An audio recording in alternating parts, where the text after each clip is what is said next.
नमस्कार दोस्तों, आज मैं आप लोगों के लिए एक धार्मिक कथा लेकर आई हूँ। तो चलिए शुरू करते हैं। पौराणिक कथाओं के अनुसार एक बार भगवान शंकर और माता पार्वती नर्मदा नदी के तट पर बैठे हुए थे। बैठे बैठे वो उबने लगे तो माता पार्वती ने महादेव जी से चौसर खेलने के लिए कहा। महादेव माता पार्वती की बात सुनकर चौसर यानी चौपड़ खेलने के लिए तैयार हो गए। अब उनके सामने एक परेशानी थी कि उनके खेल में हार जीत का फैसला करने वाला कोई तीसरा शख्स नहीं था।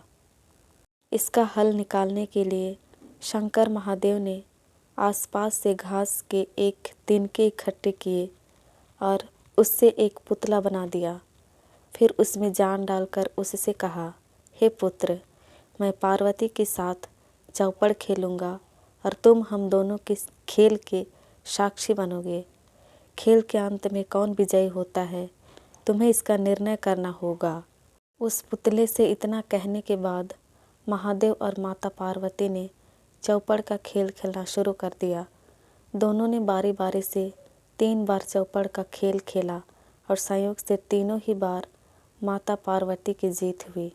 जब दोनों ने खेल खत्म किया और उस पुतले से विजयी होने वाले का नाम पूछा तो उसने महादेव को इस खेल का विजयी घोषित कर दिया। इससे माता पार्वती को गुस्सा आ गया और उन्होंने उस पुतले को लंगड़ा होने और कीचड़ में पड़े रहने का श्राप दे दिया। माता से श्राप सुनकर उस पुतले ने कहा, हे माता, मैंने इस खेल का गलत निर्णय अपने अज्ञान के कारण लिया। मैंने किसी गलत इरादे से यह निर्णय नहीं लिया। कृपया मुझे क्षमा करें। पुतले की बात सुनकर माता पार्वती को दया आ गई और उन्होंने उससे कहा, 1 साल बाद यहाँ पर गणेश की पूजा करने के लिए नाग कन्याएं आएंगी। उनसे पूछकर तुम गणेश व्रत और पूजन करना। ऐसा करने से तुम्हें मनोवांछित फल मिलेगा। इतना कहकर माता पार्वती और महादेव वहाँ से वापस कैलाश की तरफ चले गए। 1 साल बाद उसी स्थान पर नाग कन्याएं आईं। जब उन्होंने गणेश व्रत के पूजन की विधि शुरू की तो उस श्रापित पुतले ने उनसे इस पूजन की विधि बताने की प्रार्थना की। नाग कन्याओं ने विस्तार से उस पुतले को गणेश पूजन की विधि बताई। इसके बाद उस पुतले ने विधि अनुसार 21 दिनों तक गणेश जी का उपवास किया और उनका पूजन किया। इस पूजन से गणेश जी काफ़ी प्रसन्न हुए और उन्होंने उस पुतले को मनोवांछित वर मांगने के लिए कहा। पुतले ने कहा, हे प्रभु, अब मेरे पैरों में इतनी शक्ति दें कि मैं कैलाश पर्वत तक जाकर अपने माता पिता से मिल सकूं और उन्हें प्रसन्न कर सकूं। गणेश जी ने तथास्तु बोला और वहाँ से वे चले गए। इसके बाद पुतला रूपी वह बालक चलते हुए कैलाश पर्वत तक पहुँचा और वहाँ पर वह भगवान शिव से मिला। महादेव से उसने सारी बात बताई। बालक की बात सुनकर महादेव ने भी 21 दिनों तक गणेश व्रत करने की इच्छा जाहिर की। दरअसल चौपड़ के खेल वाले दिन माता पार्वती महादेव से भी नाराज़ होकर कैलाश छोड़कर वहाँ से चली गई थी। माता पार्वती को मनाने के लिए महादेव ने भी 21 दिनों तक गणेश व्रत किया।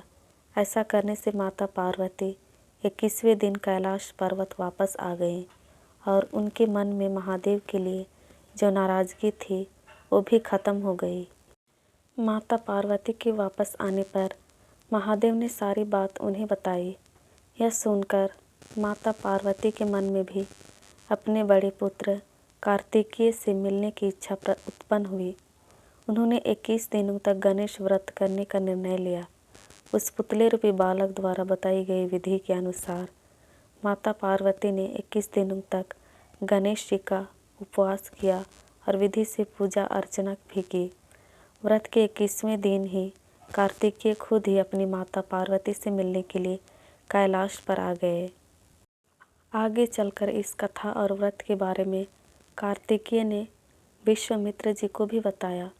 विश्वामित्र जी ने भी 21 दिनों तक यह व्रत रखकर गणेश जी की पूजा की। भगवान गणेश ने प्रसन्न होकर उन्हें ब्रह्म ऋषि होने का वरदान दे दिया। कहानी से सीख। गणेश चतुर्थी व्रत कथा के जरिए गणपति देव को प्रसन्न किया जा सकता है। सच्चे मन से इनका उपवास करने से मनोकामनाएं शीघ्र ही पूरी हो जाती हैं। दोस्तों, गणेश जी की व्रत कथा आपको कैसी लगी, प्लीज़ कमेंट करके ज़रूर बताइएगा। और यदि आपको पसंद आई हो तो हमारे चैनल को लाइक, शेयर एंड सब्सक्राइब कीजिएगा, ताकि हम आपके लिए और अच्छी अच्छी कहानियाँ ला सकें। धन्यवाद।